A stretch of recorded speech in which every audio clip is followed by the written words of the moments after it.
আসসালামু আলাইকুম। আমরা একটু নদীর ধারে দিকে যাচ্ছি, শুনলাম একটি মসজিদ আছে নদীর ধারে, খুব ভয়াবহ অবস্থায়। তো আমরা সেটা দেখার জন্য এগোচ্ছি। এই সামনে কালারফুল দেখা যাচ্ছে একটা মসজিদ। এখন কাছে গিয়ে দেখি কী অবস্থায় আছে।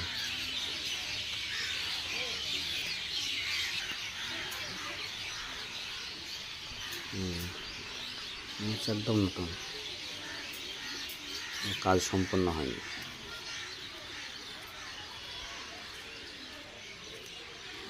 পাশে যে ছোট্ট টিন চাপা ঘরটি রয়েছে, এটি ইমাম সাহেবের ঘর। আর দেখতে পাচ্ছেন একদম নদীর ধারে, শামসুরনগর থানার শিবনগর এলাকা। উদ্বোধন করে দিয়ে